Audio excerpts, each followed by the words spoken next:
এবছর আমাদের 19তম বর্ষে পদার্পণ করলো আমাদের এই পুজো। আমাদের এই পুজোতে আজকে আমাদের মধ্যে উপস্থিত ছিলেন হাবড়ার মানবিক বিধায়ক, হাবড়ার নবরূপকার, হাবড়ার মানুষের নয়নের মণি মাননীয় শ্রী জ্যোতিপ্রিয় মল্লিক মহাশয়। তিনি আমাদের এই দারুণঘাটন অনুষ্ঠানে আজকে উপস্থিত ছিলেন। এছাড়াও আরো বহু বিশিষ্ট মানুষ, হাবড়া পৌরসভার পৌরপ্রধান মাননীয় শ্রী নারায়ণচন্দ্র শাহ, উপপৌরপ্রধান শীতাংশু দাস সহ বিশিষ্ট সমাজসেবী অনুপ দাস সহ বিশিষ্ট সমাজসেবিকা প্রাক্তন পৌরপ্রধানা শ্রীমতী তপতী দত্ত, তিনিও আমাদের মধ্যে উপস্থিত ছিলেন। এছাড়াও হাবড়া পৌরসভার সমস্ত পৌরপিতা, পৌর মাতাগণ, প্রাক্তন পৌরপ্রধান, প্রাক্তন পৌর প্রতিনিধি, সমস্ত লোকই আমাদের মধ্যে উপস্থিত ছিলেন। এছাড়া বহু মানুষ আমাদের এই আজকের এই দারুণঘাটন অনুষ্ঠানে উপস্থিত ছিলেন। আমরা এই আজকে দারুণঘাটন অনুষ্ঠানে 500-র উপর লোককে আমরা বস্ত্রদান করেছি। আমাদের এই 6টা দিন আমাদের বিভিন্ন সাংস্কৃতিক অনুষ্ঠান, বসে আঁকো প্রতিযোগিতা থেকে শুরু করে বিচিত্র অনুষ্ঠান থেকে শুরু করে প্রসাদ বিতরণী থেকে শুরু করে রক্তদান শিবির থেকে শুরু করে প্রত্যেকটি অনুষ্ঠান আমরা এই পুজো উপলক্ষে আমরা এই পুজোতে আমরা অনুষ্ঠিত করব। আপনার এই প্রয়াস বাংলা চ্যানেলের মাধ্যমে আমরা জানাতে চাই, এই 3টে ওয়ার্ডের অধিবাসী বৃন্দ ছাড়াও সমগ্র হাবড়াবাসীকে জানাতে চাই যে আপনারা প্রতিদিন এই পুজোতে আসবেন। বিভিন্ন সাংস্কৃতিক অনুষ্ঠান আমাদের এই পুজো মঞ্চে অনুষ্ঠিত হবে। আপনারা প্রত্যেক বছর যেভাবে আমাদের সাথে সহযোগিতা করেছেন, আগামী দিনগুলো আপনারা আমাদের সাথে সহযোগিতা করবেন। আপনাদের সমস্ত লোককে এই মা জগদ্ধাত্রীর কাছে কামনা রাখি যে আপনার হাবড়ার সমস্ত মানুষকে মা যেন সবাইকে সুস্থ রাখে, ভালোবাসে। এই কথা বলে আমার বক্তব্য আমি শেষ করছি।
আমাদের এই দারুণঘাটন অনুষ্ঠানে আমাদের মধ্যে উপস্থিত আছেন আমাদের সকলের প্রিয় বিধায়ক মাননীয় শ্রী জ্যোতিপ্রিয় মল্লিক মহাশয়, উপস্থিত আছেন হাবড়া পৌরসভার পৌরপ্রধান মাননীয় শ্রী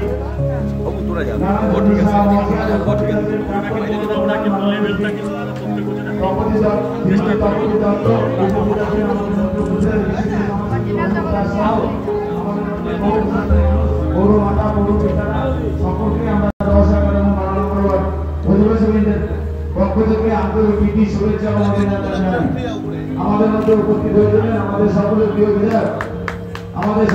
বিধায়ক মাননীয় শ্রী জ্যোতিপ্রিয় মল্লিক মহাশয়। তিনি আমাদের দারুণঘাটন অনুষ্ঠানে অনুষ্ঠিত হল। দারুণঘাটন করলেন আমাদের সকলের প্রিয় বিধায়ক।